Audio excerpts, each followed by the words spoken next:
ఆత్మస్థితుల గురించి ఒకసారి చూద్దాం. మన గుణాన్ని బట్టి మన ఆత్మస్థితులు ఉంటాయి. మనకి ఎన్ని గుణాలు ఉన్నాయి?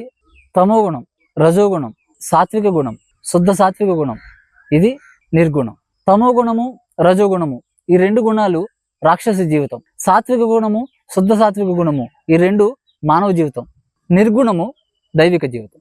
దీనికి మనము ఈ తమో గుణంలో ఉండడాన్ని దుష్టాత్మ అన్నాము, రజోగుణంలో ఉండడాన్ని మూర్ఖాత్మ అన్నాము, సాత్విక గుణంలో ఉండడాన్ని శుభాత్మ అన్నాము, శుద్ధ సాత్విక గుణంలో ఉండడాన్ని మహాత్మ అన్నారు, అలాగే నిర్గుణంలో ఉండడాన్ని పరమాత్మ అన్నారు. మళ్ళీ ఒకసారి చూద్దాం.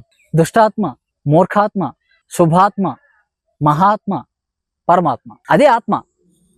ఆ ఆత్మ తను బిహేవ్ చేయడాన్ని బట్టి మనం ఏ స్థితిలో ఉందో అర్థమైపోతుంది. దుష్టుడిగా బిహేవ్ చేశాడు అనుకోండి, దుష్టాత్మగా మనం చూడొచ్చు. మూర్ఖుడిగా బిహేవ్ చేశాడు అనుకోండి, మూర్ఖాత్మగా చూడొచ్చు. అలాగే మంచిగా బిహేవ్ చేశాడు అనుకోండి, శుభాత్మగా చూడొచ్చు. అలాగే తన జీవితాన్ని మొత్తము ప్రపంచం కోసం ఏదో ఒక కార్యక్రమానికి అంకితం చేశాడు అనుకోండి, మన నరేంద్ర మోడీ గారి లాగా దేశం కోసం ఆయన జీవితాన్ని అర్పణం చేశాడు. ఆయన గాంధీ గారు ఆయన జీవితం మొత్తాన్ని అర్పణం చేశాడు. ఆయన మదర్ తెరిసా ఆవిడ జీవితం మొత్తాన్ని అర్పణం చేసింది. వీళ్ళంతా మహాత్ములు.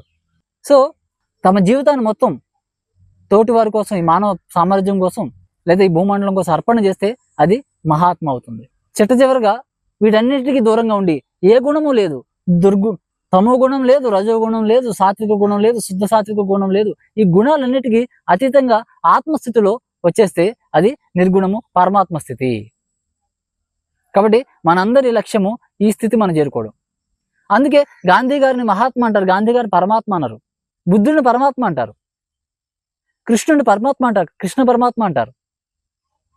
కాబట్టి మనము మొదటి దశలో మనం దుష్టాత్మగా ఉన్నా, మూర్ఖాత్మగా ఉన్నా మెల్లిమెల్లిగా వెతుకుతూ మనము ఈ యొక్క పరమాత్మ స్థితికి మనం చేరుకోవాలి.